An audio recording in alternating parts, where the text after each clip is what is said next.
mana yang menjadi takdirmu akan menjadi milikmu. Mungkin ada yang belum mendapatkan jodoh atau yang belum mendapatkan universitas impiannya. Mungkin bisa di sharing-sharing ya di kolom komentar. Yakin dan pasrahkan ke Allah aja, Kak. Iya, betul, Masya Allah. Selanjutnya nih, Kak Angger. Kan banyak banget nih, Kak, yang udah umur 30 atau 20 ke atas, itu banyak khawatir tentang jodoh. Nah, Kak Angger, kita mau nanya sih, apa sebab seseorang bisa banyak khawatir tentang masalah jodoh? Mungkin untuk Kak Angger bisa dijelaskan. Oke. A'udzubillahi minasyaitonirrajim. Bismillahirrahmanirrahim. Assalamualaikum warahmatullahi wabarakatuh. Waalaikumsalam warahmatullahi Alhamdulillah katsiran thayyiban mubarakan fi kama yuhibbu rabbuna wa yarda. Alhamdulillah hadana li hadza wa ma kunna linahtadiya laula an hadana Allah. Asyhadu an la ilaha illallah wa asyhadu anna Muhammadan abduhu wa rasuluh la nabiyya ba'dah. Allahumma shalli ala sayyidina Muhammad wa ala ali sayyidina Muhammad. Ya, jadi sebelum saya jawab, kita buka dulu. Alhamdulillah kita bersyukur kepada Allah karena atas izin Allah kita masih diberikan kesempatan untuk hadir dalam agenda yang insya Allah berkahi ini. Alhamdulillah atas izin Allah sampai detik ini kita masih merasakan manisnya keimanan, indahnya keistiqomahan, dan bahagianya di jalan yang insya Allah ridhoi. Tidak lupa juga kita senantiasa mencurahkan sholawat dan salam kepada junjungan kita, Nabi yang amat sangat kita cintai, Nabi yang amat sangat mulia nasabnya, mulia pribadinya, beliau Nabi Muhammad SAW. Semoga kelak nanti di hari kiamat kita termasuk umat yang dirindukan oleh Nabi Muhammad SAW. Amin amin ya rabbal alamin. Teman-teman yang dirahmati Allah, Nabi SAW pernah bersabda, "Man salaka tariqan yaltamisu fihi ilman, sahalallahu lahu bihi tariqan ilal jannah." Barang siapa yang keluar dengan niat untuk mencari ilmu, memperbaiki diri, mengupgrade diri jadi lebih baik, maka Allah akan mudahkan jalannya untuk menuju ke surga. Nah, semoga ikhtiar yang kita lakukan pada hari ini itu masuk dalam kategori yang Nabi SAW sampaikan. Semoga apa yang kita kerjakan hari ini diterima di sisi Allah sebagai amal soleh. Nah, sebelumnya juga saya ingin berterima kasih kepada panitia karena Nabi mengatakan barang siapa yang tidak bisa bersyukur atau berterima kasih kepada manusia, maka dia tidak bisa bersyukur atau berterima kasih kepada Allah. Nah, itu saya ucapkan terima kasih banyak ke panitia. Mungkin sedikit banyaknya perjuangan yang telah dilakukan, ya kan? Dari desain, dari buat postingan atau mengurus grup-grup yang dibuat itu untuk agenda ini, itu patut kita apresiasi. Mohon izin sebentar.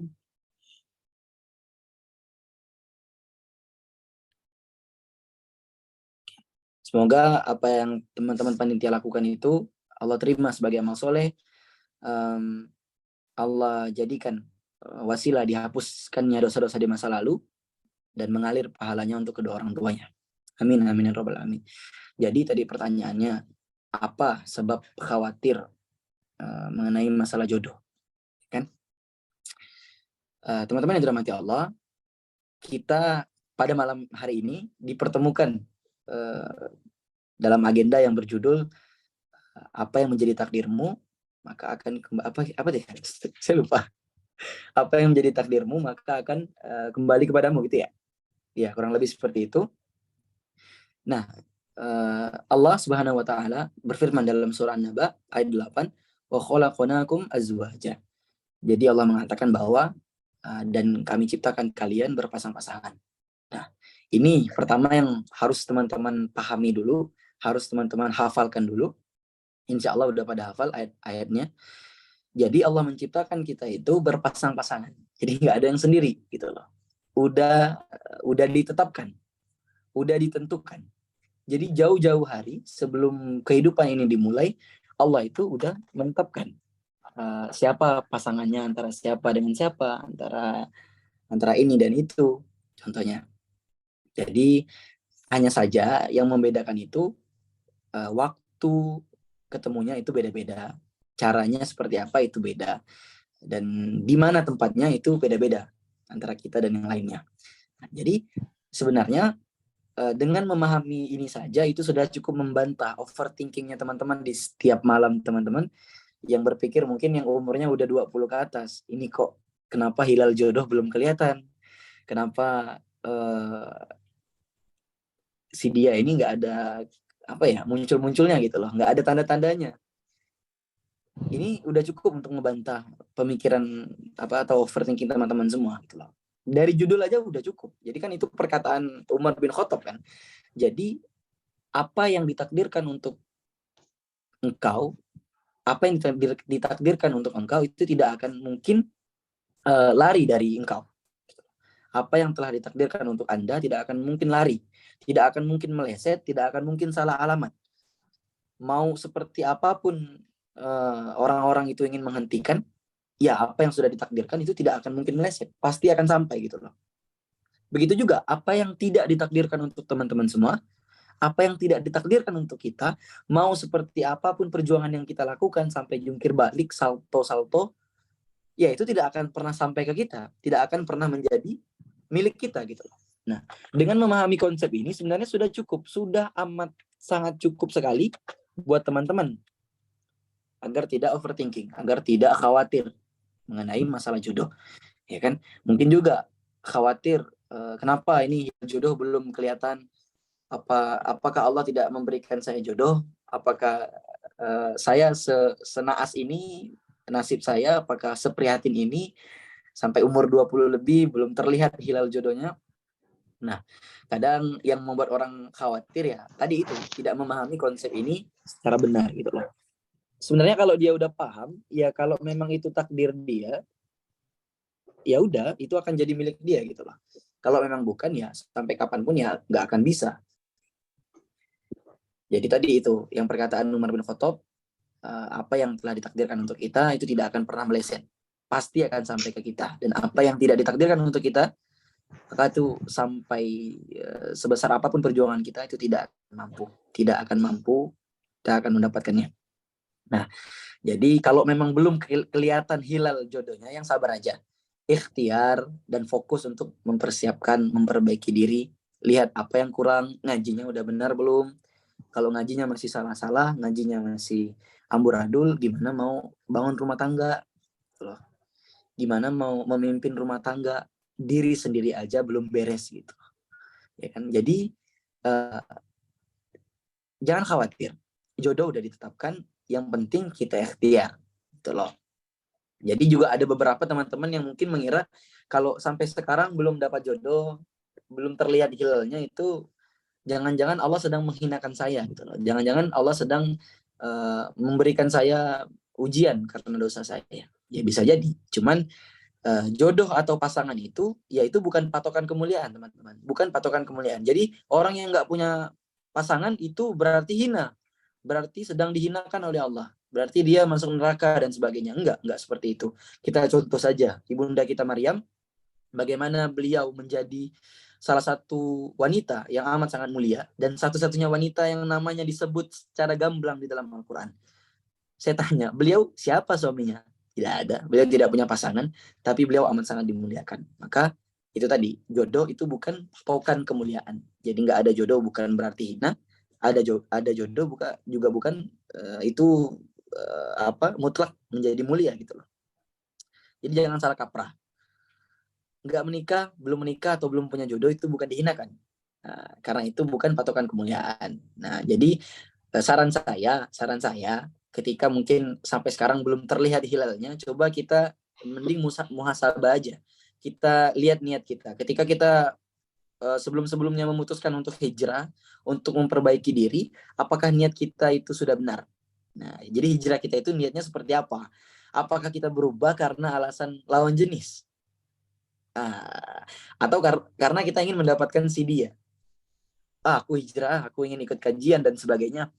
Karena aku pengen dapatkan si doi misalnya. Nah, kita lihat itu. Karena jangan-jangan bisa jadi karena niat kita salah, maka sampai sekarang Allah itu belum izinkan kita untuk dapat pasangan gitu loh, belum dapat jodoh.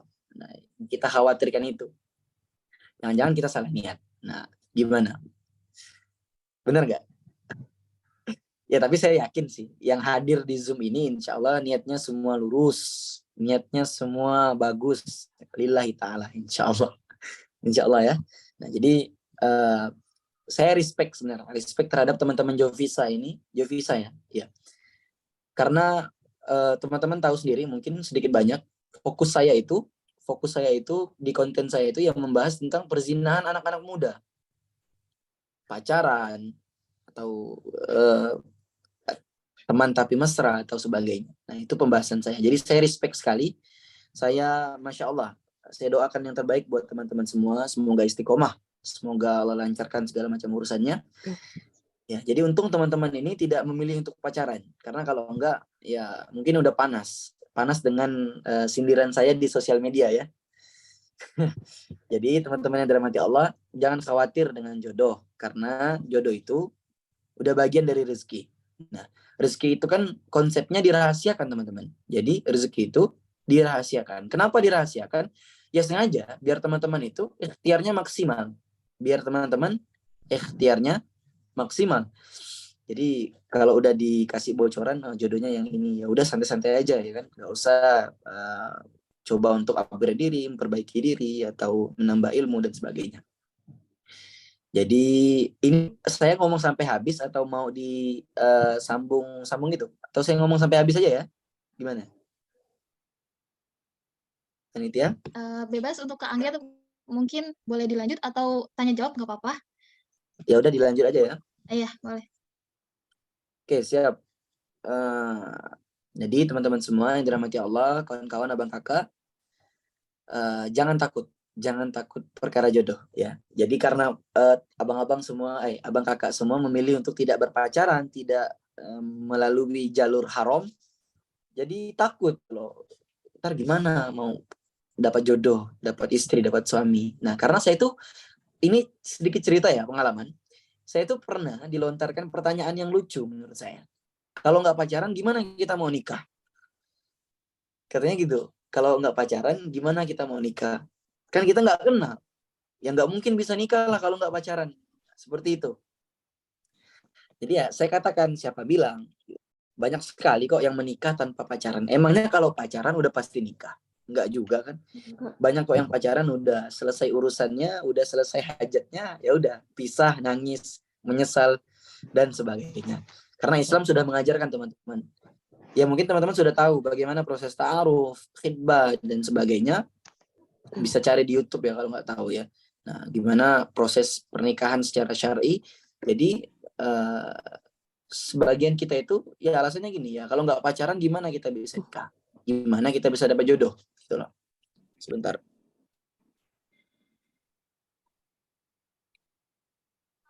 Oke, karena memang banyak sekali ya anak-anak muda sekarang, apalagi lihat berita-berita itu, masya Allah tabarakallah. Jadi teman-teman yang dirahmati Allah, mungkin sebagian dari kita itu ketika berpacaran ya mungkin ya teman-teman atau yang lainnya, sebagian dari kita itu alasannya gini, lah kalau nggak pacaran gimana kita bisa nikah, gimana kita bisa dapat jodoh. Nah, maka saya sampaikan kepada teman-teman semua, kalau yang memulai dengan cara yang haram, dengan cara perzinahan saja itu tidak takut dengan takdir jodohnya, bagaimana bisa teman-teman yang memulai dengan cara yang diridhoi Allah sesuai dengan jalan syariat takut dengan takdir jodoh? Gimana? Nah, ini kan patut dipertanyakan tauhidnya gitu loh. Jadi kalau kata Ustaz Salim Afila, jodoh kita itu sudah tertulis di Lauhul Mahfuz. Sudah tertulis. Pilihannya cuma dua. Mau diambil dari jalan yang halal atau mau diambil dari jalan yang haram. Ya dapatnya yang itu juga. Hanya saja, kata beliau, hanya saja yang membedakan itu adalah rasa dan berkahnya gitu loh. Jadi kawan-kawan semua, catat ya tadi yang saya sampaikan ya. Jadi ingat, status jomblo teman-teman sekarang ini, status jomblo teman-teman sekarang ini, itu adalah pilihan, bukan nasib. Perhatikan. Jadi status jomblo teman-teman sekarang ini, itu adalah pilihan, bukan nasib. Jadi teman-teman memilih untuk menjauhi perzinahan, pacaran, dan sebagainya, yaitu memang karena teman-teman ingin taat. Itu pilihan teman-teman, bukan nasib karena nggak laku. Jadi itu pilihan, bukan nasib karena nggak laku. Nah, itu jadi bisa buat bantahan ya, bantahan ke orang-orang lain. Nah, teman-teman semua, jadi yang saya harapkan, teman-teman itu tetaplah berada pada jalur kesendirian. Jadi jangan, nah itu kan dikomenkan, jadi teman-teman memilih jomblo itu bukan karena nasib, karena pilihan, memang pure ingin taat sama Allah, ingin menjauhi perzinahan, maka saya memilih untuk jomblo. Nah, jadi bedakan antara jomblo karena memang belum ada kesempatan, sama jomblo memang pilihan karena takut dengan perzinahan. Itu berbeda loh. Berbeda niat, beda hasil. Ingat ya, beda niat, beda hasil. Kalau niat teman-teman itu baik, maka hasilnya akan baik juga. Jadi jomblo itu pilihan, bukan nasib. Nah, itu harus diperbarui lagi. Jangan-jangan niat kita salah. Jangan-jangan selama ini kita jomblo dan memilih untuk sendiri itu karena ya kebetulan memang belum ada tawaran aja. Belum ada tawaran yang masuk. Nggak tahu nih kalau tawaran udah masuk. Entah bisa goyah imannya, entah dia bisa langsung pacaran dan sebagainya. Nah, ini bisa jadi bantahan untuk orang-orang yang mungkin bilang kita, wah, kantum itu jomblo karena yang nggak laku aja. Bukan karena ini, membantah itu. Nah, jadi saya sampaikan teman-teman, tetaplah istiqomah berada pada jalur kesendirian. Ini jalur yang baik, insya Allah. Ini jalur yang baik. Tetap berada pada jalur kesendirian. Jangan takut. Jangan takut. Teman-teman sudah benar. Jangan coba-coba untuk pacaran. Apalagi yang akhwat. Akhwat, dengar ini ya. Dengar baik-baik, catat baik-baik. Untuk kalian yang masih ragu, mungkin ingin pacaran atau ingin jomblo dan sebagainya, dengar ini baik-baik. Saya itu jujur, ketika melihat atau membaca berita-berita kekerasan seksual, pemerkosaan, atau hamil di luar nikah, itu sedihnya bukan main. Saya sampai kepikiran biasanya, ya Allah, ini kasihan sekali. Masih muda, mentalnya udah rusak, dan sebagainya. Itu ngilu biasanya. Makanya saya gencar sekali mengajarkan kepada teman-teman semua untuk menghindari pintu-pintu perzinahan. Karena apa? Karena yang amat sangat dirugikan itu ya perempuan. Yang amat sangat dirugikan itu perempuan. Percaya nggak? Ya udah percaya aja. Ntar kenapa alasannya ntar tahu sendiri.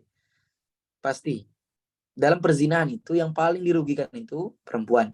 Maka saya menyarankan untuk akhwat-akhwat semua, jangan menyerahkan kemuliaan kalian terhadap seseorang yang belum jadi mahram kalian, ya kan? Yang belum pasti juga itu akan jadi suami kalian dan sebagainya. Jadi apa ya? Kalau ada salah satu seorang sahabat namanya Abdullah bin Mas'ud. Beliau mengatakan betapa banyak hawa nafsu yang menyimpang atau maksiat-maksiat yang dilakukan itu membawa pada kesedihan dan penyesalan yang amat sangat panjang.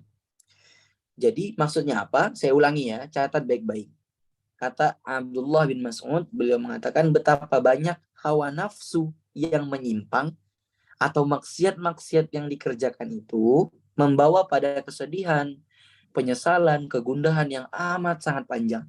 Maksudnya apa? Jadi teman-teman sekalian, abang kakak yang dirahmati Allah, kadang manusia itu dibutakan. Kita itu dibutakan.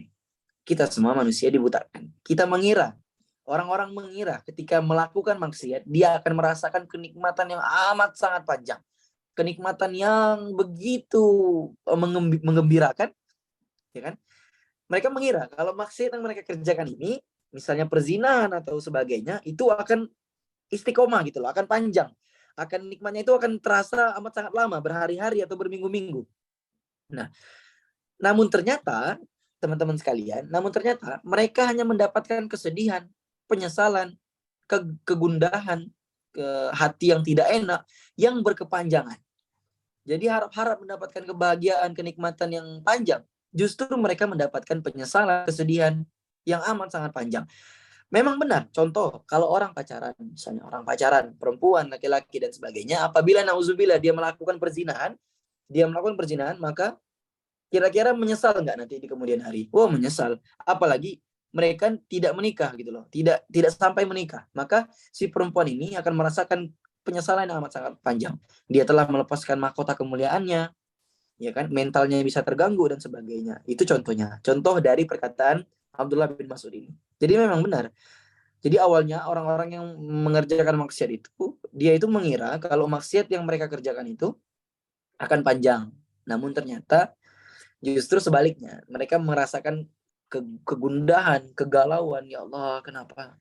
Kok tidak nyaman sekali rasa hati nih? Karena itu efek dari maksiat. Itu side effect. Efek samping dari maksiat itu seperti itu, teman-teman. Jadi kalau memang sekarang, mohon maaf, mungkin ada teman-teman yang masih pacaran, teman tapi mesra, atau pacaran syar'i, ya kan? Pacaran syar'i, mungkin sekarang belum terasa sesak di dada, belum terasa. Tapi nanti yakinlah pasti akan terasa. Saya sudah peringatkan ya, saya sudah peringatkan. Jadi teman-teman yang dirahmati Allah, maksiat itu nikmatnya sedikit, tapi sakitnya sebukit. Nah, itu catat baik-baik. Maksiat itu nikmatnya sedikit, sakitnya sebukit. Jadi coba teman-teman itu fokus dengan kebaikan yang telah teman-teman jalankan. Kalau misal sekarang aktif di komunitas dakwah, Jovisa atau sebagainya, maka lanjutkan. Ya kan, jangan tanya bagaimana dengan nanti jodohku, gimana enggak pacaran ini, gimana dapat suami, gimana dapat istri. Jangan khawatir dengan bagaimana kalau kita mendapatkan jodoh. Jangan khawatir dengan perjodohan, karena itu sudah ditetapkan. Ya kalau enggak di dunia, ya berarti nanti dapatnya di akhirat. Ya santai aja, aman kok. Sebenarnya kalau menjawab teman-teman yang khawatir dengan perjodohan ini, ya gimana cara biar nggak khawatir, Bang? Maka saya kasih tahu ya, gimana cara tidak khawatir dengan perjodohan. Teman-teman yang dirahmati Allah, ada yang mungkin lebih pantas untuk kita khawatirkan. Ada yang lebih layak untuk kita khawatirkan daripada soal perjodohan ini, yaitu adalah kematian. Jadi jangan risau soal perjodohan, karena ada yang lebih pasti daripada jodoh, yaitu kematian. Nah, jangan-jangan teman-teman sibuk mempersiapkan gimana nanti nikahnya. Jadi baru hijrah itu langsung ikut kelas nikah, pranikah dan sebagainya. Tahu-tahu mati duluan. Nah, ngajinya belum pandai, ya kan? Sholatnya belum benar, tahu-tahu mati duluan. Maka ada yang lebih pantas untuk kita khawatirkan, yaitu kematian. Kematian itu pasti gitu loh. Kematian itu pasti. Kalau jodoh, ya pasti juga. Cuma teman-teman nggak tahu ntar jodohnya di dunia atau di akhirat. Yang pasti nanti teman-teman mati dulu gitu loh. Nah, teman-teman yang rahmati Allah, jodoh itu gimana ya, rahasia. Tadi saya bilang jodoh itu rezeki, rahasia. Jadi nanti dicoba diikhtiarkan dengan cara memperbaiki diri. Tapi ini catatan, memperbaiki dirinya bukan karena ingin dapat jodoh, tapi karena Allah. Coba cek lagi, apakah ngajinya sudah benar, apakah sholatnya sudah benar, apakah cara wudhunya sudah benar. Kalau itu saja belum beres, gimana teman-teman mau bangun rumah tangga? Gimana mau jauh-jauh mikirkan jodoh? Lebih baik coba, ya gini loh. Jadi konsep berpikirnya itu diganti. Ketika teman-teman menginginkan sesuatu, ya kan, teman-teman doa ke Allah. Ya Allah, hamba ingin dapat pasangan dan sebagainya. Maka tunjukkanlah, buktikan ke Allah bahwa teman-teman itu pantas gitu loh. Pantas untuk mendapatkan jodoh, pantas untuk menikah. Bagaimana caranya? Ya teman-teman mempersiapkan diri, teman-teman mengupgrade diri, teman-teman lihat apa yang teman-teman tidak kuasai. Contoh misalnya ngajinya belum beres, maka coba untuk belajar ngaji dan sebagainya. Jadi buktikan ke Allah, show the proof gitu loh. Buktikan kepada Allah bahwa hamba ini pantas ya Allah. Buktinya apa? Ini hamba sedang memperbaiki diri. Hamba sudah mulai bisa mengaji. Hamba sudah paham tentang wudhu. Hamba sudah betul sholatnya. Ngajinya sudah tidak salah-salah lagi. Maka dengan alasan seperti itu, kata Allah, ini udah pantas nih untuk dapat jodoh. Ini udah pantas untuk membangun rumah tangga. Maka Allah akan mudahkan jalannya. Jadi daripada khawatir dengan jodoh, kenapa kita nggak khawatir dengan persiapan kita menghadapi kematian? Fokus memperbaiki diri. Niatkan perbaiki diri murni karena Allah, bukan hal yang lain. Ingat ya, murni karena Allah, bukan karena hal yang lain. Nah, fokus untuk beramal soleh. Coba untuk telaah. Kira-kira saya bisa ngapain nih selain belajar, selain memperbaiki diri. Oh, saya bisa coba untuk bermanfaat untuk masyarakat banyak, ikut komunitas-komunitas kebaikan, ikut dalam proyek-proyek amal kebaikan. Coba untuk ikut itu. Maka insya Allah Allah akan mudahkan jalannya menjemput jodoh. Bentar, saya benarkan lampu dulu ya. Mohon maaf. Oke, kayak gini mungkin lebih baik. Nah, jadi persiapkan diri, karena kalau teman-teman mikirkan jodoh tapi diri belum siap, nanti pas nikahnya mungkin akan sedikit kacau rumah tangganya. Maka kalau kita lihat akhir-akhir ini ya, lagi ribut-ributnya perceraian antara artis-artis, ya mohon maaf, saya mengikuti itu karena ya untuk research gitu kan, untuk belajar juga. Jadi mungkin kita lihat, teman-teman pasti tahu dong, ya kan, kasus perceraian antara artis-artis terkenal, antara selebritis dan sebagainya. Nah, saya itu kemarin itu sedikit kaget karena saya lihat di TikTok dan Instagram itu ada sebagian orang itu menjadikan kasus-kasus para artis ini, ya kan? Kasus artis ini sedikit cerita ya. Itu sebagai patokan gitu loh. Jadi kalau nggak salah dia itu mencantumkan foto-foto artis-artis atau selebritis yang bercerai karena nikah muda, karena pelakor dan sebagainya. Mohon maaf kita bahas ini. Itu sekitar 8 kasus sampai 10 kasus. Nah, terus dia buat tulisan gitu loh. Jadi lebih baik nggak usah nikah saja katanya. Karena nikah itu bukan solusi. Karena nikah itu membahayakan mental, membahayakan kondisi kelak. Jadi lebih baik saya tidak usah menikah saja. Nah, maka saya geram kan. Saya sampaikan gitu loh. Lah, kok gara-gara 10 kasus, orang ini tiba-tiba bilang nggak mau nikah. Tiba-tiba menyalahkan pernikahan gitu loh. Toh kan kalau kita hitung lebih banyak orang yang berhasil di pernikahannya daripada yang gagal kan. Lebih banyak pernikahan yang harmonis daripada pernikahan yang cerai gitu loh. Nah, jadi gara-gara konten itu, kontennya viral gitu loh. Saya khawatirnya jadi banyak ngedoktrin anak-anak muda sekarang gitu loh. Oh benar, ngapain kita nikah, ngapain kita nikah muda dan sebagainya. Udah kita pacaran aja, kita lanjut aja perzinahan ini misalnya kayak gitu. Ya, karena apa? Jadi 10 atau sedikit kasus itu tidak bisa mewakilkan gitu loh. Contohnya gini. Jadi gara-gara ada kecelakaan mobil, kecelakaan motor, jadi seseorang ini tidak mau melewati jalan lagi. Dia tidak mau naik mobil, dia tidak mau naik motor gitu loh. Alhasil dia malah menyusahkan dirinya sendiri. Padahal kan kalau kita pikir-pikir, kita perhitungkan, lebih banyak orang yang selamat naik motor daripada orang yang kecelakaan. Lebih banyak orang yang selamat naik mobil daripada orang yang kecelakaan. Jadi jangan dipukul rata. Jadi ketika ada orang bercerai, berpisah, saya bilang ini sedikit cerita ya. Jangan salahkan produk nikahnya, tapi salahkan manusianya, salahkan humannya gitu loh. Jangan-jangan ini karena mereka menikah tanpa persiapan, mereka menikah tanpa ada kematangan dalam pola pikir atau ilmu dan sebagainya, atau jangan-jangan menikah karena ingin menutupi aib gitu loh. Nauzubillah. Nah, maka dilihat lagi. Saya komen kemarin kan konten itu karena saya geram, karena bisa mempengaruhi pemikiran anak-anak muda. Nah, jadi teman-teman semua ikhtiar, persiapkan diri, coba untuk pantaskan. Kasih tahu Allah, ya Allah, hamba ini pantas. Hamba ini sudah pantas untuk menjemput jodoh gitu loh. Jadi ketika teman-teman fokus untuk memperbaiki diri karena Allah, maka teman-teman tidak akan khawatir lagi soal perjodohan. Teman-teman akan, oh aku harus bermanfaat untuk orang lain, aku harus memperbaiki diri dan sebagainya. Udah itu, Allah akan mudahkan jodohnya, insya Allah. Karena nasihat dari guru saya ya, antum harus selesai dulu dengan diri antum sendiri. Harus selesai dengan diri antum sendiri, baru antum bisa memikirkan tentang perjodohan, memikirkan tentang rumah tangga. Kalau urusan diri sendiri saja kita tidak selesai, bagaimana kita akan membangun rumah tangga? Ya kan?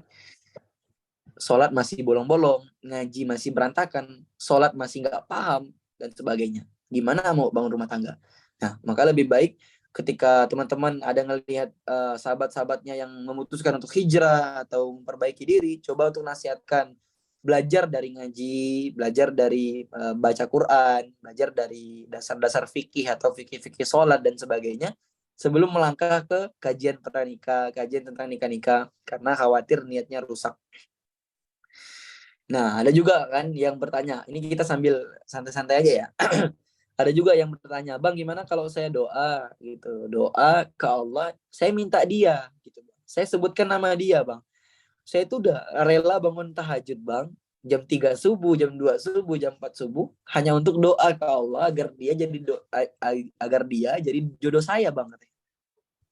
Maka eh, saya sarankan lebih baik jangan, ya kan. Mungkin teman-teman bangun ketika tahajud, bangun ketika malam hari untuk berdoa ke Allah, ya Allah, kalau dia bukan jodohku, maka jodohkanlah kami, ya Allah. Ya Allah, kalau dia jodoh orang lain, maka jangan jodohkan dia dengan orang lain itu, dan jodohkanlah dia bersama saya, ya Allah. Nah, ini kan maksa, ini mendikte Allah. Saran saya, teman-teman, ya, ya sebenarnya boleh-boleh saja. Cuman saran saya kepada teman-teman semua, lebih baik minta yang terbaik kepada Allah. Minta yang terbaik kepada Allah. Karena apa?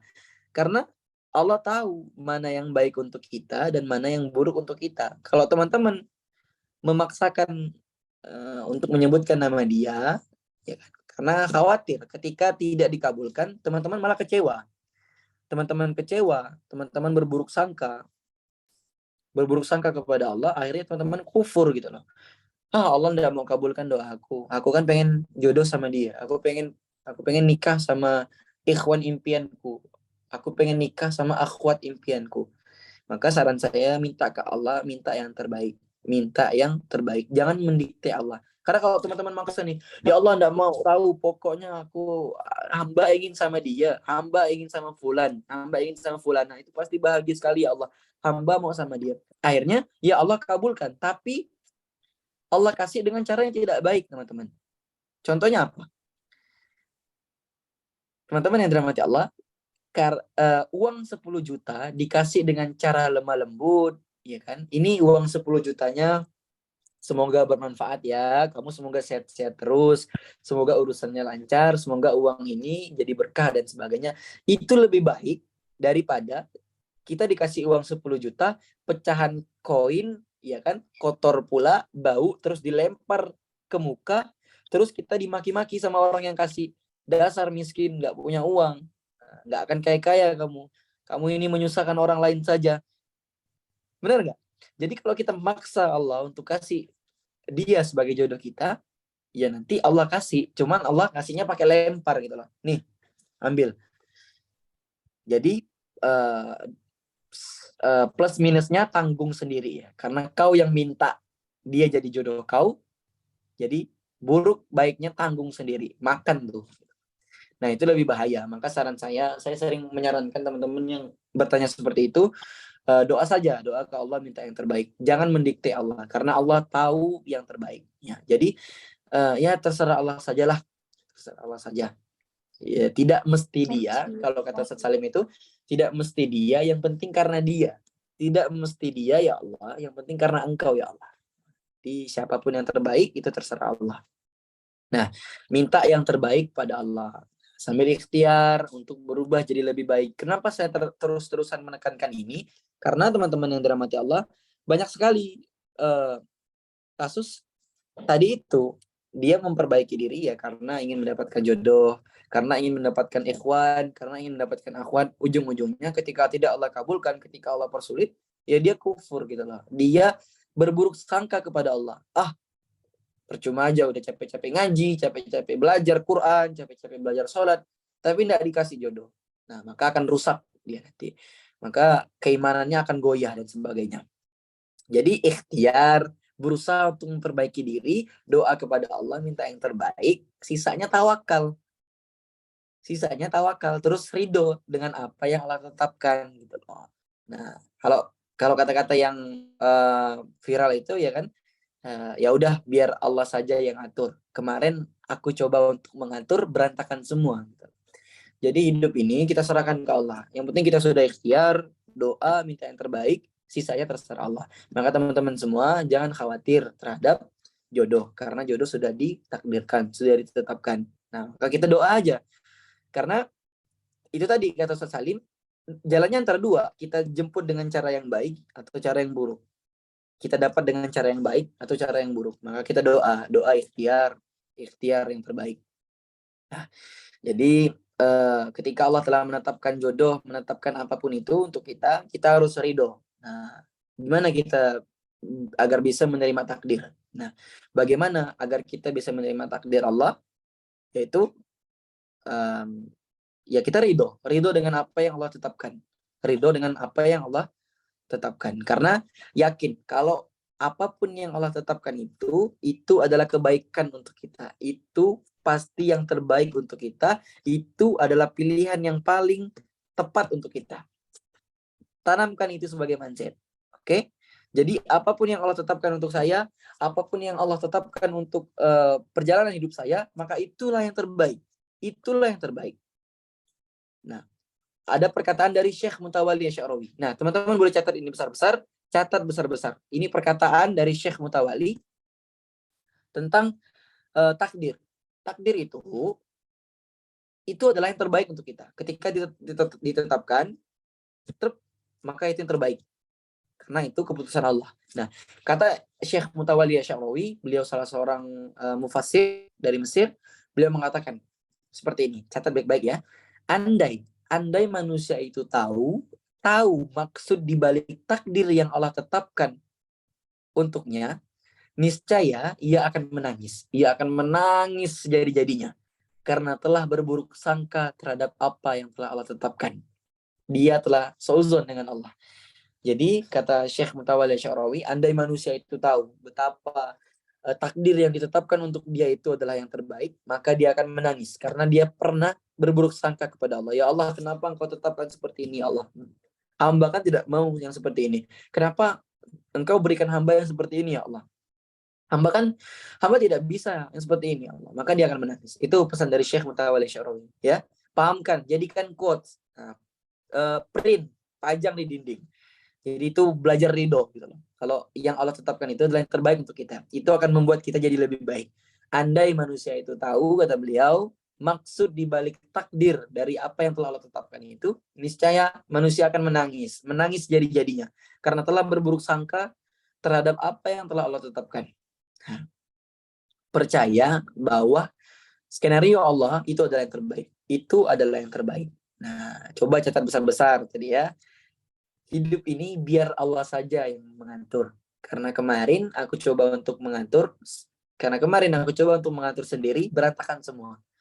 Jadi biarkan urusan Allah. Yang penting kita sudah ikhtiar, kita sudah doa, kita sudah minta yang terbaik kepada Allah, sisanya tawakal. Nah, jadi teman-teman yang dirahmati Allah, mungkin tidak panjang yang saya sampaikan. Ya saya mengulang-ulangi yang mungkin teman-teman sudah tahu. Saya ingin menyemangati teman-teman semua yang Jovisa ini, dalam grup Jovisa ini, yang bertahan untuk tidak berpacaran. Saya salut sekali, saya apresiasi. Semoga kalian semua itu termasuk pemuda-pemuda yang dinaungi nanti di hari kiamat, yang Rasul maksud, ya kan? Pemuda yang terpaut hatinya ke masjid, yang terpaut hatinya kepada Quran, yang ia itu takut untuk bermaksiat kepada Allah, yang dia itu jomblo karena memang itu pilihan dia, bukan karena dia tidak laku, bukan karena tidak ada kesempatan. Ya, doa kepada ya Allah, hamba ini jomblo ya Allah, hamba ini sendiri ya Allah. Ini karena pilihan hamba ya Allah, karena hamba ingin mengikuti apa yang Engkau mau ya Allah. Hamba berusaha untuk menjadi hamba yang Engkau inginkan ya Allah. Hamba memilih untuk jomblo, hamba memilih untuk sendiri. Di saat teman-teman hamba semua berpacaran, di saat teman-teman hamba semuanya bermesraan, hamba menahan diri untuk melakukan itu ya Allah. Insya Allah, saya yakin sekali keistiqomahan teman-teman semua itu akan dibalas Allah nanti. Pasti. Istiqomah itu pasti akan dibalas. Cuma nanti. Nah, karena ini perjuangannya luar biasa, berarti nanti dapatnya juga luar biasa, insya Allah. Dapat apa itu nanti lihat. Teman-teman akan merasakan kehidupan yang lebih baik. Teman-teman akan dapat hadiah-hadiah yang tidak disangka-sangka, insya Allah. Jadi nasihat untuk teman-teman Jovisa, jangan pacaran. Nah, jangan pacaran, jangan coba-coba untuk pacaran. Jangan hanya coba-coba, jangan juga coba-coba untuk nggak pacaran, cuman komitmen aja, jangan. Ya, jangan untuk coba-coba komitmen karena setan itu tidak diam saja.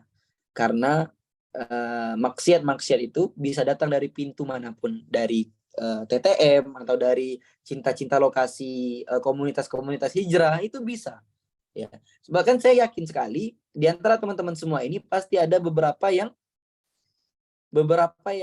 mungkin cinlok, atau komitmen-komitmen seperti itu, saya sangat menyarankan jangan. Coba jaga hati karena dia belum pasti jadi milikmu. Khawatir nanti kamu akan kecewa karena kamu sudah menaruh harapan yang begitu tinggi, menaruh cinta yang begitu dalam. Jangan pacaran, jalanmu sekarang sudah benar, teman-teman. Jalan teman-teman semua itu sudah amat sangat benar, diridhoi oleh Allah, dicintai oleh Allah. Ya, jangan pacaran terang-terangan karena banyak sekali kasus-kasus pacaran itu saya sampaikan karena yang paling menyesal adalah perempuan. Ya, sekarang mungkin orang-orang yang pacaran itu mentertawakan apa yang saya sampaikan. Tapi nanti lihat saja. Saya yakin 100%. Saya pede dengan apa yang saya sampaikan ini adalah benar bahwa pacaran itu haram, tidak boleh. Pacaran syar'i, jangan, sama saja tidak boleh, tidak baik, ya kan? Pacaran di dalam komunitas hijrah apalagi bisa jadi komunitas-komunitas itu redup atau hancur ya karena anggota-anggotanya pacaran gitu loh. Nah, mohon maaf saya agak sedikit bablas ya. Menurut saya agak sedikit bablas ya. Mungkin ini jadi muhasabah untuk kita semua.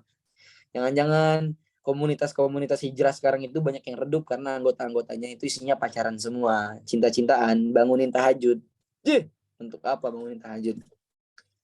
Ibu sendiri, abang sendiri, kakaknya sendiri di rumah tidak dibangunkan untuk tahajud. Pacarnya jauh-jauh dibangunkan tahajud. Nah, teman-teman yang dirahmati Allah, tetaplah pada jalan teman-teman semua. Insya Allah Allah balas dengan banyak kebaikan. Hiduplah. Ini catat baik-baik ya. Mungkin ini closing statement. Saya tidak banyak ingin menyampaikan. Mungkin nanti kita diskusi ya. Tapi tidak mengenai fikih. Mungkin fikih bisa teman-teman tanya ke ustadz lain atau cari di YouTube. Ya, hanya sebagai motivasi saja saya. Jadi ini closing statement. Hiduplah sesuai dengan apa yang Allah mau.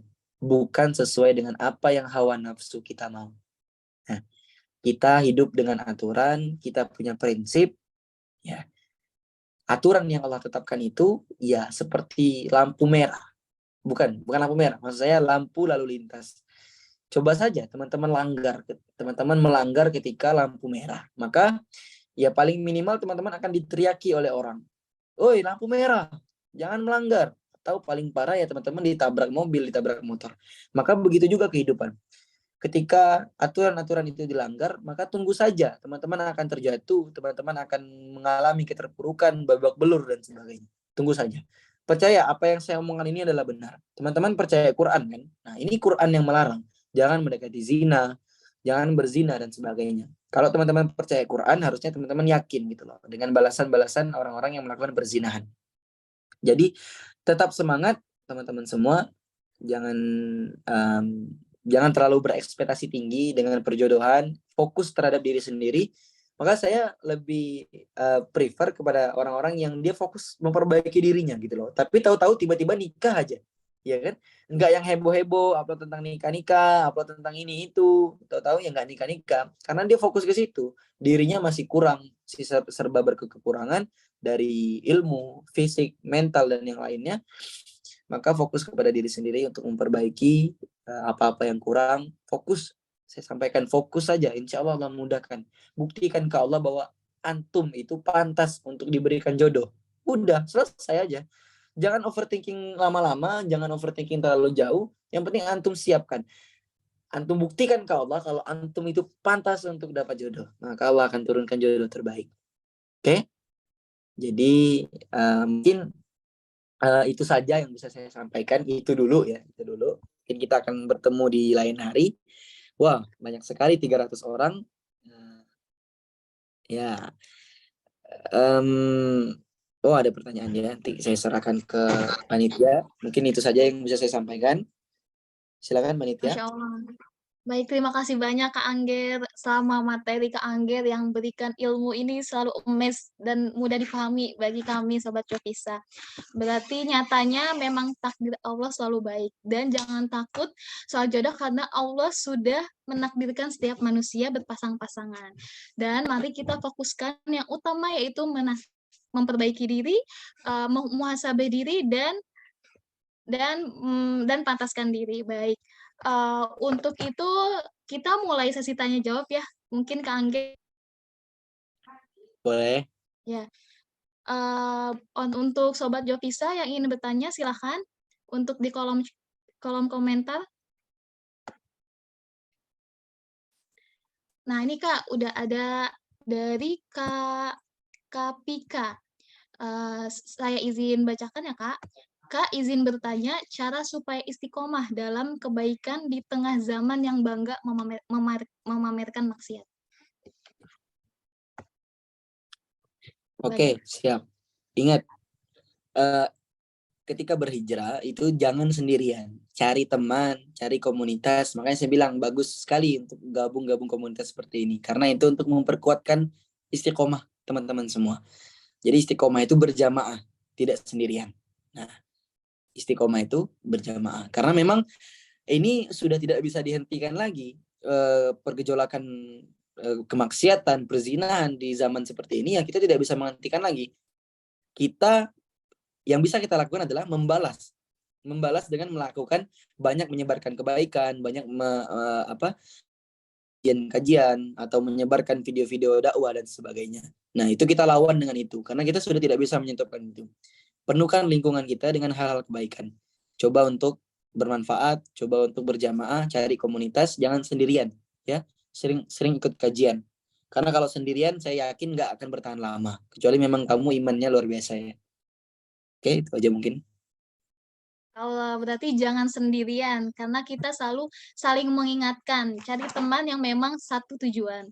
Oke, baik. Terima kasih Kak Angger. Untuk selanjutnya, Kak izin bertanya, Assalamualaikum. Mau tanya, apakah jodoh itu memang bisa diubah dengan doa dan ikhtiar? Bagaimana Kak Angger? Ya, jadi Nabi Shallallahu Alaihi Wasallam bersabda, tidak ada yang mampu merubah takdir kecuali doa. Jadi doa itu memang dapat merubah takdir. Takdirnya seperti jodoh. Nah, jadi jodoh itu teman-teman semua masih bisa ada kesempatan untuk teman-teman ubah. Yang saya pahami ketika berdoa untuk misalnya teman-teman doa untuk dapat jodoh yang terbaik, plus teman-teman melakukan ikhtiar memperbaiki diri, maka yang berubah itu adalah cara mendapatkan jodohnya dengan cara yang baik, terus tempat yang baik di waktu yang tepat pula dengan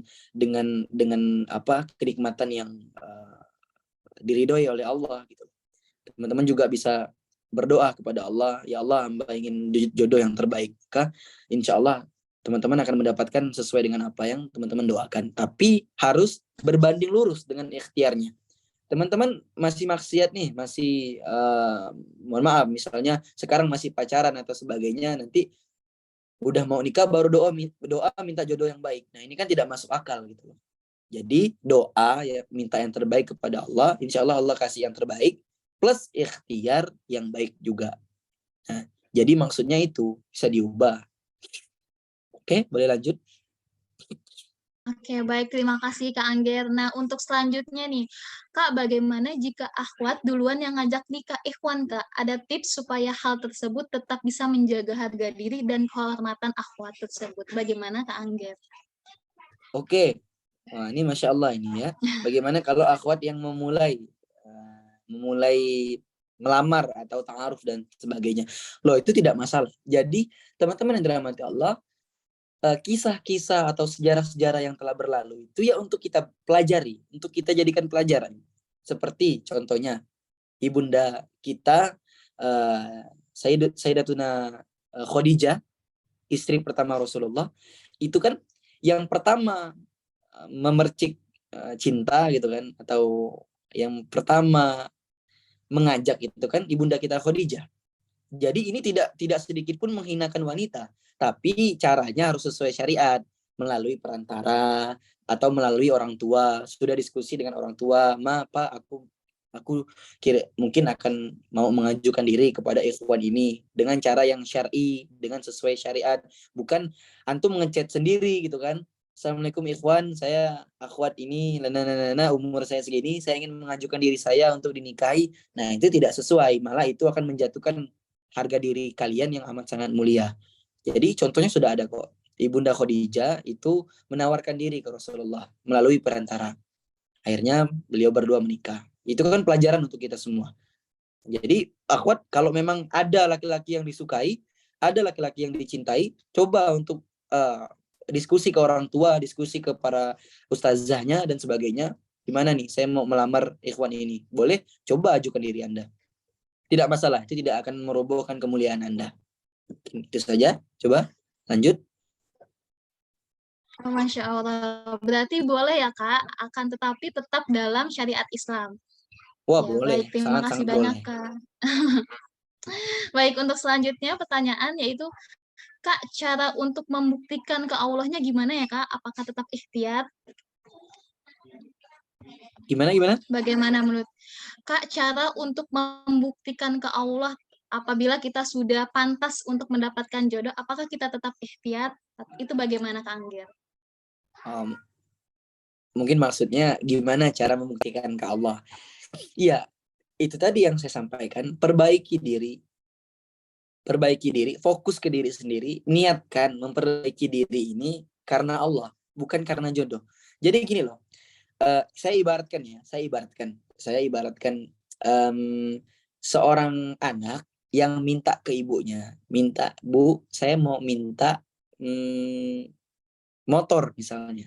Nah, kalau si anak ini masih kecil, ya kan, ini minusnya nih, anak ini masih kecil, belum bisa naik sepeda aja, belum bisa, apalagi naik motor gitu kan. Berarti kan ini nilainya belum pantas, apalagi belum cukup umur. Ini belum pantas. Nah, bagaimana cara membuktikan kita itu pantas? Pertama, belajar naik sepeda dulu. Pertama, harus pintar dulu. Kedua, ketiga harus cukup umur dulu. Nah, itu contoh pantas gitu loh. Jadi, orang tua punya alasan. Oh, anak ini sudah pantas untuk diberikan motor. Begitu juga dengan kita. Ketika kita meminta sesuatu ke Allah, ya Allah, hamba ingin um, hamba ingin dapat HP baru misalnya.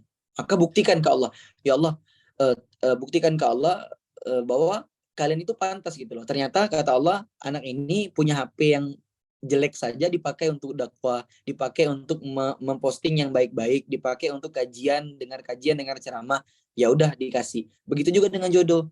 Oh, anak ini sudah pantas, dia sudah mempersiapkan diri, sudah mengupgrade diri, sholatnya sudah bagus, ngajinya sudah Masya Allah, perubahan yang Masya Allah, itu nanti Allah akan datangkan. Jadi contohnya seperti itu. Ikhtiar terus, niatkan karena Allah, bukan karena jodoh. Bukan karena jodoh. Mungkin itu saja. Baik, terima kasih Kak Angga. Berarti terus niatkan karena Allah ya Kak, apapun apa yang kita lakukan. Baik, terima kasih banyak. Kita beralih ke raise hand ya Kak. Untuk Kak Tiwi mungkin boleh dipersilahkan untuk pertanyaannya.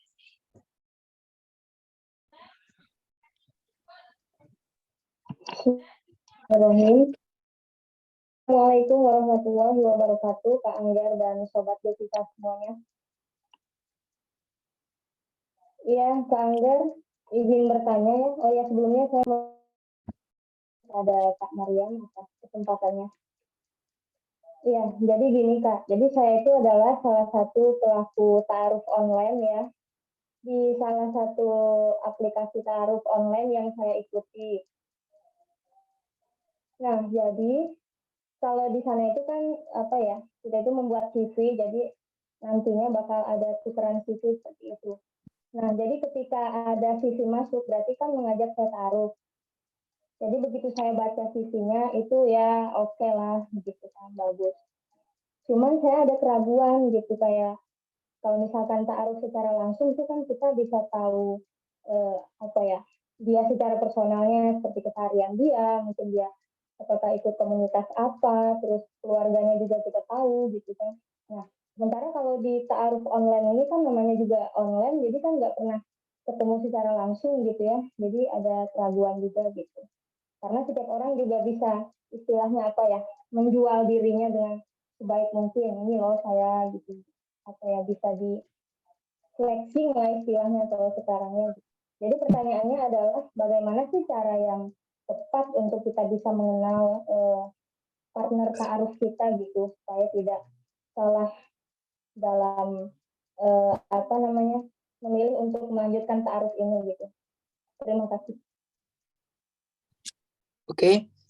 Masya Allah sekali. Ta'aruf online ya. Itu kan sebenarnya salah satu ikhtiar orang-orang yang baik ya, untuk memudahkan mungkin teman-teman yang sampai sekarang ikhtiarnya belum terjawab gitu loh. Nah, cuman memang harus diperhatikan lagi, karena kan nikah ini itu kan ibadah seumur hidup, bukan sehari 2 hari, bukan seminggu 2 minggu, itu ibadah yang lama. Jadi ibarat teman-teman ini sedang memilih teman hidup gitu loh. Teman sekamar, teman serumah, teman makan satu piring, minum satu gelas dan sebagainya. Kalau sampai salah pilih, maka itu nauzubillah ya, jangan sampai. Nah, maka saya sarankan sebenarnya lebih afdolnya coba untuk ta'aruf secara langsung dengan perantara ustadz, perantara siapa, atau ikut-ikut kajian, bisa mengajukan diri ke ustadznya, mengajukan CV, biar ustadznya yang mencarikan ikhwan yang terbaik, gitu loh. Jadi karena memang benar, kalau lain, orang-orang itu bisa flexing, bisa jadi apa saja yang dia inginkan, gitu loh. Misalnya hafalannya itu cuma 1 juz, ya dia bilang 2 juz lebih, misalnya gitu. Bisa dibohong-bohongkan. Itu tidak ketahuan seperti itu. Nah, tapi tidak semua berbohong ya. Cuman itu peluang untuk berbohongnya itu lebih besar. Saran saya, mungkin kalau memang masih ada cara untuk ta'aruf langsung, cari ikhtiar mencari jodohnya secara langsung, lebih baik secara langsung. Atau yang berjalan ini online, coba untuk mungkin dikasih tawaran. Apabila kalau kita offline gimana? Kita ketemuan keluarga dan sebagainya dengan perantara, atau kita berdua dulu dengan perantara ustadz atau siapa, maka boleh untuk dilakukan seperti itu. Karena ini saya sarankan jangan gegabah, jangan buru-buru, santai saja. Karena ini seumur hidup. Nah, jangan sampai kasusnya seperti yang lagi hangat-hangat sekarang. Nah, itu kan karena mereka menikah karena euforia. Wah, lagi musim nikah. Akhirnya tidak sevisi, tidak semisi, tidak sekufu, cerai. Begitu gampangnya mereka cerai. Cerai boleh, cuman itu dibenci sama Allah. Itu perbuatan yang dibenci sama Allah. Walaupun boleh. Jadi perhatikan lagi teman-teman. Insya Allah niatkan karena Allah. Tadi ya saya bahas niat lagi. Coba ikhtiar dengan cara lain mungkin. Coba saja. Mungkin itu saja ya. Semangat terus ya. Terima kasih banyak Kak Angger, berarti jangan tergesa-gesa dan jangan salah pilih, karena pasangan itu selalu seumur hidup. Baik, terima kasih. Untuk selanjutnya, pertanyaan dari Kak Jihan Salsabila, boleh untuk pertanyaannya? Assalamualaikum. Kedengeran nggak Kak suaranya? Kedengeran Kak. Izin bertanya Kak Angger. Ini sih merupakan pengalaman pribadi saya ya. Ketika saya ingin sudah memilih itu untuk tidak pacaran dan berprinsip untuk tidak berpacaran. Tapi seketika mungkin ada seorang ikhwan yang deketin saya juga nggak tahu, saya menganggap dia teman, tapi dia tuh kayak memberikan perhatian lebih, terus kayak berlebihan gitu, kayak misalnya dia mau posting tentang sama cewek misalnya, entah itu nikahan, malah izin ke saya juga tidak tahu seperti itu. Terus dia bilang malah, kamu cemburu nggak? Padahal saya itu sama dia juga statusnya hanya teman gitu. Nah, bagaimana cara menyikapinya, Kak? Terus padahal saya di situ juga posisinya sudah membatasi diri dengan dia. Jazakallah khair Kak, udah segitu aja pertanyaannya. Assalamualaikum. Oke. Itu sudah terlihat ya buaya-buayanya ya. Jadi ya memang kasus yang terjadi di di bab pacaran syar'i itu seperti itu. Mulai untuk chat-chatan dulu yang dibahas ya baik-baik gitu kan. Nanti mulai aku ke ini dulu ya, izin dulu ntar dan ya jadi sebenarnya intinya teman-teman semua dan yang nanya ini coba untuk tutup semua pintu-pintu, sebab kemungkinan kalian akan jatuh cinta atau melakukan sesuatu yang dilarang dalam agama, ya, misalnya berkholwat walaupun dalam chat dan sebagainya. Maka coba ini akhwat yang tadi bertanya, coba tegaskan diri, coba jangan dibalas lagi ya. Kecuali memang pertanyaannya penting, kecuali memang pembahasannya penting dan urgent. Nah, ini kalau kamu mau selamat, saya kasih tips ya. Ini ya balik lagi ke kamu. Kalau memang nggak serius mau ngejomblo, ya udah jangan dengarkan. Tapi kalau memang serius ingin menjaga diri, stop untuk membalas chatnya kecuali penting. Oke? Ya kalau bisa secuek mungkin, sesingkat mungkin. Kalau bisa jangan lihat-lihat story-nya lagi. Oke? Jangan ngebalas story-nya. Pokoknya jangan. Putus semua itu. Karena itu udah mulai awal-awal percikan itu. Khawatirnya kamu nanti lama-kelamaan nyaman gitu loh. Ketika dia nggak ngechat mulai nyariin. Ketika dia nggak ngebalas story kamu mulai penasaran gitu loh. Sebelum itu terjadi, putuskan sekarang. Putuskan kontak-kontak itu sekarang. Oke? Ini saran saya ya. Karena saya mulai khawatir gitu loh. Dengan itu sebenarnya udah mulai itu kalau udah kayak gitu kasusnya. Iya Kak, itu kasusnya sih lebih ke arah teman kampus sih. Jadi awalnya dia nanya-nanya gitu, malah ujung-ujung Ya, malah ke situ saya juga tidak tahu. iya, nggak apa-apa. Sampaikan saja ya. Baik Kak, terima kasih atas jawabannya. Terima kasih banyak Kak Angge, terima kasih Kak Jihan sudah memberikan pertanyaan. Berarti teguh pada prinsip ya Kak.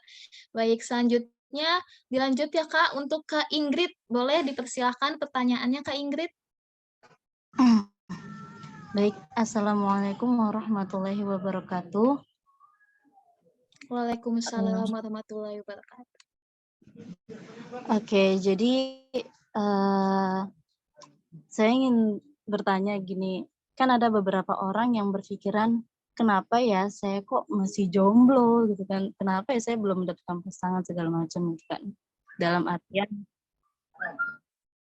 artian berpacaran gitu kan. Nah, itu ada yang dari mereka tuh berpikir kayaknya ini doa dari jodohku ya, yang di Lauh Mahfuz deh gitu kan. Biar aku tuh tidak mendekati kepada hal yang seperti itu gitu kan, biar dijauhkan dari hubungan-hubungan yang haram gitu kan. Nah, apakah benar orang-orang yang berpikiran seperti itu, yang berpikiran kayaknya karena jodohku deh dia doanya kayak gini, itu apakah benar atau tidak gitu Kak? Iya nggak tahu. Ya bisa jadi iya, bisa jadi juga tidak. Bisa jadi itu adalah doa dari ibu kamu yang ingin kamu jauh dari maksiat, jauh dari perzinahan. Kenapa nggak mikirnya ke situ aja kan? Bisa jadi itu doa dari orang tua, doa dari nenek kakek kamu. Ya Allah, jauhkanlah cucu-cucu saya dari perzinahan, dari maksiat dan bermaksiat kepadamu ya Allah. Mungkin saja dari itu gitu loh. Bukan dari jodoh yang di Lauhil Mahfuz. Ya kayaknya lebih baik, saran saya jangan berpikir ke situ sih kayaknya. Lebih baik tadi itu ya, kita fokus pada diri sendiri. Tapi nggak apa-apa, ini lucu-lucu. Menarik juga sih sebenarnya. Saya izin membaca ada beberapa pertanyaan di chat ini yang mungkin saya mau jawab. Boleh Kak. Gimana ya ini ya, ada dari Anissa. Teman saya yang pacaran sering cerita ke saya, entah itu dia ceritain senengnya ataupun sedihnya tentang perjalanan cinta dia. Gimana cara nanggepin dan nyampain yang baik? Saya suka nggak enak kalau langsung bilang pacaran itu haram. Ya jangan, karena kalau kamu bilang haram, ya kamu siap-siap tidak akan memiliki teman lagi yang seperti itu gitu loh. Jadi ya dengarkan saja, karena memang gini loh, ada konten saya yang membahas orang yang pacaran itu sulit sekali untuk dinasihati karena dia tidak akan mendengarkan, karena telinganya itu sudah dipekakan, matanya sudah dibutakan dengan cintanya itu ditutup. Jadi teman-teman mau nasihatin wala taqrabu zina, jangan mendekati zina, haram, masuk neraka, nggak akan mempan. Teman-teman malah akan diketawain. Teman-teman akan dibilang ekstrim dalam beragama. Ya udah, dengarkan aja, nasihatkan dia yang baik-baik. Ketika dia curhat yang jelek-jelek, sakit hati dan sebagainya, nah itu pintu kita masuk. Kita jelaskan ke dia. Nah kan pacaran itu sebenarnya bukan solusi. Lihat, kamu sakit hati, kamu overthinking, kamu habisin waktu. Nah, jadi cara berpikirnya itu teman-teman, ketika ingin menasihati teman-teman yang pacaran itu, jangan bilang haram, jangan bilang ini, tapi bilang gini loh, ajak dia berpikir bahwa keburukan-keburukan yang menimpa dia ketika pacaran itu seperti ini loh. Kamu akan menjadi munafik. Kenapa? Karena kamu di rumah itu pemalas, tapi di depan dia kamu rajin gitu loh. Karena kamu itu aslinya itu bakhil, pelit, tapi dengan dia kamu itu dermawan. Kamu akan jadi munafik, kamu akan kehabisan uang, kehabisan waktu, kamu akan overthinking, kamu akan sakit hati. Nah, diajak berpikir. Nanti dia akan mulai masuk. Oh iya ya. Oh iya benar juga ya. Nah, ketika putus dia tidak akan pacaran-pacaran lagi, insya Allah. Itu mungkin tips ya. Juga satu lagi nih, ini mungkin pertanyaannya, saya sering posting dakwah ustadz-ustadz, video atau poster-poster di sosmed. Ya tujuannya ingin sosmed saya itu bermanfaat, jadi ladang amal. Tapi di satu sisi saya itu takut dicap soalim atau malah tidak bisa melakukan syariat baik seperti yang dipostingan sendiri. Jadi gini, mindsetnya dirubah gitu loh. Imam Syafi'i mengatakan ridon nas ghayatun la tudrak. Kata beliau, ridho manusia ya disenangi semua manusia itu adalah sesuatu hal yang amat sangat mustahil untuk digapai. Jadi teman-teman lakukan saja apa yang ingin teman-teman lakukan tanpa harus mendengarkan ucapan orang lain. Lakukan. Kalau itu baik, sesuai syariat, sesuai yang apa yang ingin Allah inginkan, maka lakukan saja. Karena apa? Karena kalau teman-teman menahan untuk men-share yang baik-baik, dakwah, video-video ceramah, maka video-video perzinahan, video-video maksiat akan semakin banyak menyebar gitu loh. Jadi nggak usah pedulikan omongan orang. Lanjut aja. Dan gimana kalau saya ini belum bisa mengamalkan apa yang saya share? Ya tidak masalah. Karena apabila kalau syarat berdakwah itu adalah sempurna, perfect, maka tidak ada yang boleh berdakwah kecuali Nabi Muhammad SAW. Karena manusia itu ya tempatnya dosa. Oke? Manusia itu pasti berdosa. Hadisnya itu berbunyi saya lupa awalnya. Intinya bunyinya ya manusia itu pasti melakukan dosa. Kullu bani Adam khoto, kata Nabi. Jadi setiap anak Adam itu pasti melakukan dosa. Dan khairul khoto'in tawwabun. Dan sebaik-baiknya mereka yang berbuat dosa adalah mereka yang langsung bertaubat. Jadi pasti melakukan dosa. Intinya tetap meng-share kebaikan, menyebarkan kebaikan. Oke, mungkin itu saja. Ada lagi? Oke, baik. Terima kasih banyak, Kak Anggir. Ini, Kak, untuk pertanyaan selanjutnya, izin bertanya, Kak, yang termasuk pertanyaan penting saat membatasi diri dengan yang bukan mahram, itu seperti apa ya, Kak? Syukron. Mungkin Kak Anggir bisa dijelaskan? Oke. Ketika membalas atau merespon yang bukan mahram, yang penting, maksud saya kan tadi kan bilang kalau nggak penting nggak usah dibalas, balas sesingkat-singkatnya, kecuali itu penting baru direspon gitu loh. Yang penting itu gini loh, cara membedakan sesuatu yang penting dan tidak penting, yang urgent dan tidak urgent itu, apabila tidak kamu balas maka akan terjadi sesuatu keburukan, akan terjadi sesuatu kemudorotan gitu loh. Misalnya dia nanya, ini di mana ya rumah sakit terdekat, misalnya gitu kan. Terus kamu nggak jawab gitu kan, di mana ya beli obat ini. Terus kamu nggak jawab. Nah itu kan akan jadi mudorot gitu loh. Tapi harus bisa bedakan juga antara modus dan serius. Jadi gitu, apabila tidak kamu respon, itu akan menimbulkan mudorot yang amat sangat banyak. Maka kamu harus respon itu gitu loh. Kecuali dia nanya, kamu lagi apa? Nah itu kan kalau kamu nggak balas kan dia tidak mati gitu loh. Dia tidak akan berkurang umurnya. Mungkin seperti itu. Oke? Jelas ya? Iya, makasih, Kak. Nah, untuk selanjutnya nih, Kak. Assalamualaikum, Kak. Izin, gimana kalau kita baru hijrah, bertahan sama hijrah dia, sedangkan keluarga kurang suka sama hijrah dia pakai cadar. Itu bagaimana, Kak Anggir? Mohon maaf, boleh diulang? Assalamualaikum, Kak. Ini dari pertanyaan dari Kak Mahza. Izin gimana kalau kita baru hijrah, bertahan sama hijrah dia, sedangkan keluarga kurang suka sama hijrah dia pakai cadar. Itu bagaimana, Kak Anggir?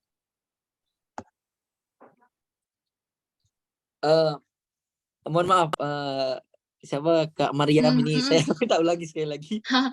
Baik, Kak Anggir. Mungkin dari Kak Mahza, izin gimana kalau kita baru hijrah, bertahan sama hijrah dia, sedangkan keluarga kurang suka sama hijrah dia pakai cadar. Itu bagaimana, Kak? Mungkin tidak suka dengan hijrahnya memakai cadar. Gimana sih maksudnya ya? Saya enggaknya gitu ya? Bentar, saya baca Kak sendiri. Mahza, Saya baca sendiri. baik, Kak. Gimana kalau kita baru hijrah, bertahan sama hijrah dia, sedangkan keluar. Bertahan sama hijrah dia? Maksudnya gimana? Untuk Kak Mahza mungkin bisa di ini aja. Mohon maaf, saya ini nggak connect ini saya. Bisa dibuka suaranya? Bisa dijelaskan kembali untuk Kak Mahza? Assalamualaikum. Waalaikumsalam, Kak Mahza. Kan saya banyak sekarang ini lagi viralnya pakai cadar. Banyak juga keluarga yang nggak suka sama yang pakai cadar, soalnya kan ada yang bilang sok alim dan yang lain tuh gimana cara kita bertahan sama bully dan jenis dari keluarga kita atau pihak orang lain tentang cadar. Oke. Oke, terima kasih banyak Kak Mahza. Silakan Kak Sip. Angger. Jadi gini ya, jangan sampai salah kaprah. Teman-teman dalam hati Allah, ketika saya waktu pertama hijrah itu memang sebentar ya. Sebentar. Nah, jadi teman-teman yang dirahmati Allah, saya pertama kali hijrah itu memang keluarga memang agak kaget gitu loh, agak kurang menerima mungkin ya. Karena saya ya tiba-tiba ngajak sholat aja gitu kan, ngajak ngaji dan sebagainya, tiba-tiba saya udah berubah aja gitu. Ada bahkan keluarga yang kayak komen kok gini-gini amat sih dalam beragama dan sebagainya. Nah, maka jangan dijawab, jangan dibantah, jangan kamu ceramahin orang tua kamu. Ibu ini, bapaknya tidak paham dengan Islam. Bapak ini, ibu ini neraka dan sebagainya. Jangan. Tapi coba kamu tunjukkan dengan bakti yang semakin meningkat, dengan birrul walidain atau berbakti kepada orang tua, dengan itu semakin baik gitu loh. Kamu adabnya semakin baik, kamu ngomongnya semakin lirih, semakin pelan. Kamu ketika diperintah langsung oke, siap dan sebagainya, tidak membantah, tidak menjawab orang tua, taat sama abang dan kakak. Ini dalam konteks ketaatan ya, bukan kemaksiatan. Maka itu insya Allah akan membuat hati keluarga semakin lembut. Oh Masya Allah, dia ini semenjak ikut kajian, semenjak ikut pengajian, semenjak pakai kerudung panjang, itu adabnya makin bagus, taatnya makin bertambah. Orang tua ngomong A, dia langsung kerjakan. Orang tua ngomong B, dia tidak membantah. Maka dakwah yang paling kuat itu, paling powerful itu adalah praktek. Jadi langsung dipraktekkan. Nah, mengenai cadar tadi teman-teman, kalau memang keluarga tidak siap menerima itu, teman-teman tidak perlu menggunakan cadar. Saya mohon maaf ya, karena kan gini, kita mengambil cadar itu bagus, sunnah. Kita mengambil hukumnya sunnah. Tapi jangan karena memakai cadar, teman-teman dibenci sekeluarga, dibenci satu komplek, ya kan? Dicurigai sebagai orang sesat. Nah, itu mudaratnya lebih besar. Paham nggak? Jadi meninggalkan sunnah demi menjaga untuk tidak datangnya mudarat lebih banyak, itu lebih dianjurkan. Ya, paham ya? Saya ulangi. Jangan karena mengerjakan sunnah, teman-teman lalu mendatangkan mudarat yang banyak. Keluarga pada seuzon semua. Jadi maksud saya perlahan. Mulai ganti kerudungnya dulu, yang panjangnya mungkin seperut, ya kan? Saya nggak ngerti ya. Pelan-pelan dulu. Nanti mulai ganti kerudungnya yang panjang. Oke, nanti baru pelan-pelan pakai masker terus di rumah. Keluar pakai masker terus, nanti baru ketika orang rumah keluarga atau sebagainya itu sudah mulai menerima, baru ganti ke cadar. Jadi gitu, ada step-stepnya. Nah, itu juga termasuk dakwah. Jadi jangan langsung melompat tiba-tiba dari, mohon maaf, misalnya orang ya kan, sebelum hijrah pakaian terbuka. Tiba-tiba besok dia langsung pakai pakaian hitam, full cadar, niqab dan sebagainya. Orang akan kaget gitu loh. Jadi pelan-pelan, kayak kerudung panjang, baru ke cadar. Jadi dakwahnya pelan-pelan. Insya Allah, semoga Allah mudahkan kamu, Allah mudahkan hijrah kamu, semangat terus. Insya Allah Allah akan balas keistiqomahannya. Oke, lanjut mungkin. Amin, amin ya Rabbal Alamin. Terima kasih Kak Angger. Untuk selanjutnya nih, Assalamualaikum Kak, izin bertanya, bolehkah kita menolak lamaran dari pria soleh karena kita tidak cocok dengan rupa, sifat, atau mungkin kita yang belum siap untuk menikah? Itu bagaimana Kak Angger?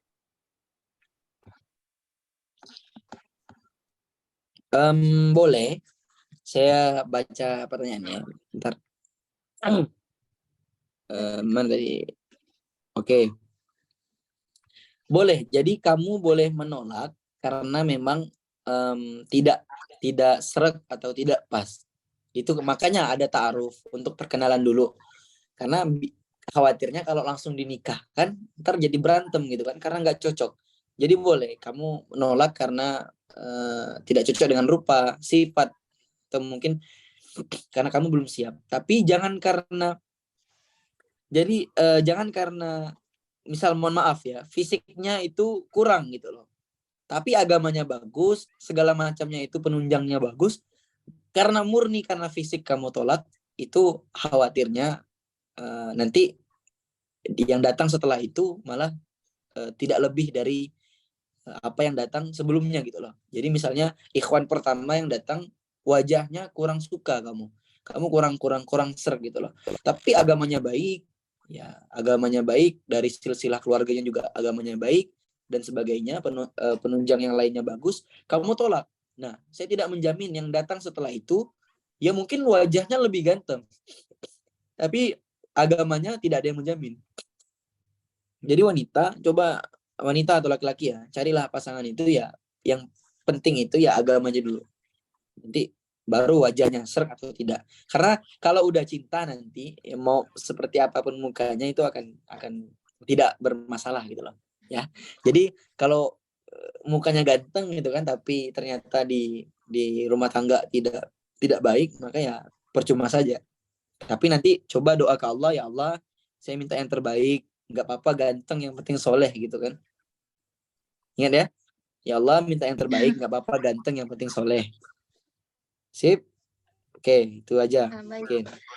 Oke, terima kasih Kak Angger. Nah, mungkin berkaitan dengan pertanyaan tadi, Kak Angger, pertanyaan aku untuk masalah tadi itu bagaimana Kak kalau misal kita sholat istikharah? Untuk jawaban itu bagaimana ya Kak? Untuk mendapatkan jawaban dari sholat istikharah. Oke, sip. Jadi di dalam sholat istikharah itu doanya itu Masya Allah. Doanya itu kayak kita tuh benar-benar berserah diri ke Allah gitu loh. Ya Allah, hamba ini berserah kepada ilmu-Mu, hamba ini bodoh, hamba ini tidak paham dengan apa yang akan hamba pilih, hamba tidak mengerti, maka hamba akan serahkan kepada Engkau ya Allah. Biasanya jawaban dari istikharah itu adalah kemantapan hati. Jadi misalnya dibingungkan dengan dua pilihan, maka hatinya akan mantap dengan ini. Makanya doa, ya Allah, maka apabila Engkau ridho dengan yang A, maka jauhkanlah dengan yang B. Apabila Engkau ridho dengan yang B, maka jauhkanlah dengan yang A. Maka itu akan berpengaruh untuk jawabannya. Tapi kalau menurut saya, yang saya pakai teman-teman semua, istikharah itu sebenarnya saya pakai untuk menguatkan pilihan. Jadi gini, antara misalnya ada pilihan, misalnya kan A atau B. Saya lebih prefer ke B. Nah, saya sholat istikharah untuk menguatkan pilihan saya. Ya Allah, kalau memang pilihan hamba ini salah, maka jauhkanlah hamba dengan pilihan ini. Kalau memang pilihan hamba ini benar, maka dekatkanlah ya Allah, ridhoilah ya Allah. Nah, saya lebih prefer ke situ, menguatkan pilihan. Coba kamu ini dulu, misalnya dibingungkan dengan dua ikhwan, coba di compare dulu, bukan di compare. Diadu dulu dari spesifikasi agamanya, keluarganya dan sebagainya, baru coba pilih salah satu, baru istikharah, minta kuatkan oleh Allah gitu loh. Ya mungkin itu saja, boleh dilanjut. Oke, baik, terima kasih Kak Angger. Selanjutnya dari Kak Zihan. Kak, izin bertanya, gimana kalau seseorang di sela-sela hijrahnya sempat merasa rindu dengan maksiatnya, tapi tidak ingin untuk melakukan maksiat itu lagi? Itu bagaimana, Kak, tanggapannya? Ya, wajar. Karena manusia itu memiliki hawa nafsu. Ya kan? Semua orang kalau ditanya ya mereka, mohon maaf ya, kalau orang-orang kita yang bukan nabi ini, bukan sahabat, kalau ditanya kira-kira pernah berpikir nggak akan pengen rasanya ingin melakukan maksiat ini gitu kan, pengen misalnya laki-laki, ya Allah pengennya ngerokok, pengennya pacaran gitu kan, tapi dia tidak melakukan itu, maka itu tidak masalah. Jadi niat buruk itu apabila tidak dilakukan maka mendapatkan satu kebaikan. Paham? Niat buruk apabila tidak dilakukan dapat satu kebaikan. Nah ini baiknya Allah gitu loh. Jadi apa yang ada di pikiran itu ya itu ketika belum diamalkan, belum dilaksanakan, maka tidak masalah. Itu pasti terlintas, itu wajar. Karena manusia. Kalau pikiran kamu isinya ketakwaan semua, wah itu kamu bisa-bisa dia akan jadi wali. Jadi wajar ya, wajar. Intinya ketika berpikir seperti itu, istighfar, ingat Allah. Ya Allah, na'udzubillah, jauhkan hamba dari ini, ya Allah. Ya Allah, kan ada doa yang diajarkan oleh Syekh Mutawalli Asy'arawi, nanti saya share di story saya, atau di konten saya juga ada. Doa ini bagus banget dari Syekh Mutawalli. Beliau bilang, baca doa ini biar kamu mudah untuk jauh dari maksiat. Allahumma harimni ladzata min ladzata maksiatik warzuqni min ladzata ta'atik. Ya Allah, haramkanlah hamba dari lezatnya maksiat. jauhkan hamba dari kelezatan maksiat, dan karuniakanlah hamba kelezatan dalam berketaatan dengan Engkau ya Allah. Oke, lanjut ke MC. Baik, terima kasih Kak Angger. Nah, pertanyaan selanjutnya nih Kak, menarik. Izin bertanya Kak, bagaimana kita tidak mengkhawatirkan jodoh, sedangkan orang tua mengkhawatirkannya. Itu bagaimana Kak? Apa yang kita harus lakuin selain memberi pengertian? Karena kan yang kita lihat tuh orang tua selalu kayak, mana pacarnya, selalu kayak gitu mungkin Kak, di lingkungan kita. Nah, Mungkin itu tanggapan Kak tugas Angger. PR kita masing-masing ketika mungkin orang tua masih bermindset, mana pacarnya, kok nggak dibawa ke rumah, kok nggak diajak ke rumah, kok nggak dikenalin ke mama, papa, bawalah untuk dikenalkan. Nah, itu tugas kalian untuk memahamkan kepada orang tua perlahan ya, karena kan nggak semua orang tua itu paham dengan konsep-konsep syariat, maka tugas kalian yang memahamkannya. Coba untuk mungkin pagi-pagi memutar kajian di rumah ya kan, volumenya dibesarin mengenai pacaran, mengenai nikah dan sebagainya.